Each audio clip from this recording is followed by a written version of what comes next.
பிரியமானவர்களே, எப்படி இருக்கிறீங்க? நல்லா இருக்கீங்களா? இந்த நாள் உங்களுக்கு எப்படி இருக்குது? காலையில சந்தோஷமா இருக்கிறீங்களா? அதிகாலையில ஆண்டவரை தேடின சந்தோஷம்தான். ஆண்டவரோட பேசுனீங்களா? ஆண்டவருடைய சமூகத்தில் அமர்ந்து அவருடைய வசனத்தை வாசித்தீங்களா? வசனத்தை வாசித்து தியானத்தை ஜெபிச்சிங்கன்னா ஒரு பெரிய சந்தோஷம் வந்துடும். அந்த நாள் முழுவதும் அந்த சந்தோஷத்தோடு நீங்கள் வாழ முடியும். நீங்க பாக்குறீங்களா, இந்த தோட்டம் இதுதான் ஆண்டவர் தெரிந்து கொண்ட ஜெப தோட்டம். அதுல முதல் பகுதி தான் இது தேவனோடு நடக்கிற தோட்டம். நிறைய மாமரங்கள், பெரிய பெரிய மாமரங்கள்லாம் இருக்கிறது. இதுல தனியா வந்தா கூட சுற்றி நடந்து அப்படியே ஜெபிக்கலாம், தெய்வ பிரசன்னத்தை உணரலாம். அதுக்கான வசதிகள், ஜெபத்துக்கான வசதிகளை நாங்கள் இங்கே செய்து வைத்திருக்கிறோம். இங்கே பல கூட்டங்கள் நடக்கும். இந்த இடத்துல சில ஜெபங்கள் எல்லாம் நடக்கும். சில சமயம் முழுகிற ஜெபம் நடக்கும், சில சமயம் ஹீலிங் மீட்டிங் இந்த இடத்துல நடக்கும். நிறைய பேருக்கு ஆண்டவர் தன்னை வெளிப்படுத்தி அற்புதம் செய்திருக்கிறார். இது நம்முடைய தேவனுடைய கூடாரத்திலிருந்து நடந்து வருகிற தூரம் தான். நீங்க அங்க விசாரிச்சீங்கன்னா சொல்லுவாங்க, இந்த கார்டன்ல அமைதியா அமர்ந்திருந்து ஜெபிச்சுட்டு போகலாம். சரி, இந்த நாள்ல ஆண்டவர் உங்களுக்கு ஒரு வார்த்தை சொல்லுகிறார்.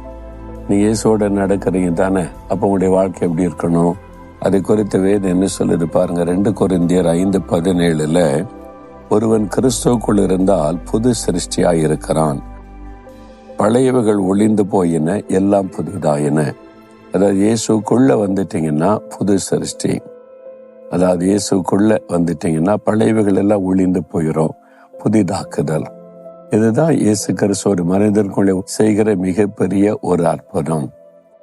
எனக்கு ஒரு சகோதரரை தெரியும்.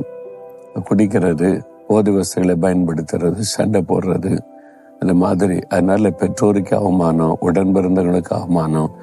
இந்த மாதிரி தெரிந்து கொண்ட அவரை ஒரு நாள் ஆண்டவர் சந்தித்தார். இயேசு கிறிஸ்துவுக்கு தன் வாழ்க்கையில இடம் கொடுத்தார். உமக்குள்ள நான் வந்துடுறேன், எனக்குள்ள நீங்க வாங்க ஆண்டவரை நான் ஒப்பு கொடுக்கிறேன்னு சொல்லி அந்த நாள்ல இருந்தவருடைய வாழ்க்கை மாறிவிட்டாரு. அவர் அதுக்கு பிறகு குடிக்கிறதில்ல, போதை வஸ்து பயன்படுத்துறதில்ல. அவருடைய வாழ்க்கை முறையே மாறிவிட்டாரு. ஆனா அவருடைய தாயார் சொன்னாங்க, இவனை நான் நம்ப மாட்டேன், ஏமாத்துவான், இவன் ரொம்ப ஏமாத்துக்காரன், அவருடைய சுபாவம் அப்படி நல்ல மாதிரி நடிச்சு ஏமாத்தி காசு வாங்கிட்டு போயிடுவாரு. இவன் ஏமாத்துவான், இப்போ மனம் மாறிட்ட மாதிரி நல்ல மாதிரி நடிக்கிறான், இவனாவது மாறாதாரு, பல முறை அப்படிதான் இருந்திருக்கிறான்னு சொல்லி சொந்த தாயாரே நம்பவில்லை. அப்படிப்பட்ட ஒரு வாழ்க்கை. சில மாதங்கள் கழிச்ச பிறகு, ஏன் 1 வருஷம் கழிச்ச பிறகுதான் இப்போ நான் நம்புறேன், அவன் இயேசுக்குள்ள வந்திருக்கிறான், இயேசு அவனை மாத்தி இருக்கிறார் என்று. அப்ப தாயாரே நம்ப முடியாத அளவுக்கு அவருடைய வாழ்க்கையில ஆண்டவர் ஒரு பெரிய மாற்றத்தை உண்டாக்கினார். அப்ப இயேசுக்குள்ள வரும்போது பழையவைகள்லாம் ஒளிந்து போயிடும், ஒரு மாற்றம். நான் இளம் வயதுல ரொம்ப கோபம், சின்ன வயசுல இருந்து ரொம்ப கோபம், எரிச்சல், பழி வாங்கணும், அடிக்கணும், திருப்பி அடிக்கணும், ஒரு மாதிரி சுபாவம் உள்ளவன் நான்.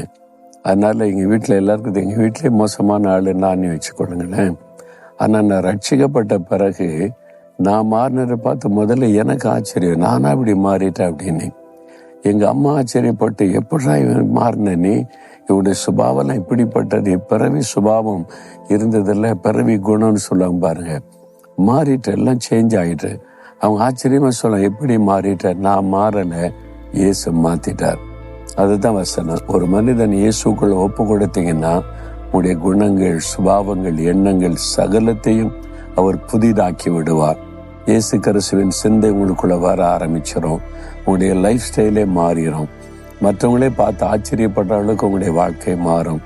இன்றைக்கு உங்களுடைய வாழ்க்கையை யோசித்து பாருங்க. பிறவி குணத்தோட தான் இருக்கீங்களா? இது பிறவி குணங்க, மாறாதுங்க. எப்பவும் சிடுமுஞ்சி, எப்பவும் கோவப்பட்டுட்டே இருக்கு, எரிச்சல், சண்டை, எப்பவுமே இந்த மாதிரி சுபாவம் தான். அப்படிதான் இருக்கிறீங்களா? அந்த பிறவி குணம் மாறணும். அதை மாத்துறது இயேசுவால மட்டும்தான் முடியும்.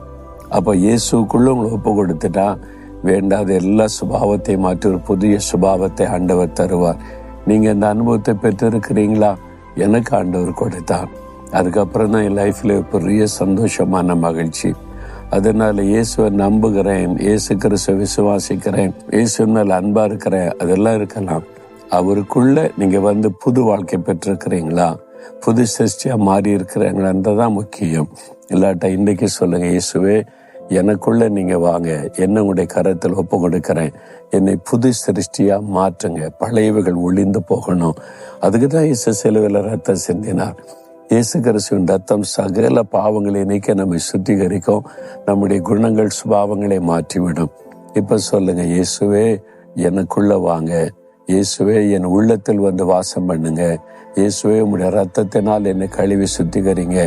என் ஜென்ம சுபாவங்கள், இந்த பாவ சுபாவங்கள் எல்லாம் மாறட்டும், எல்லாவற்றையும் புதிதாக்குங்க.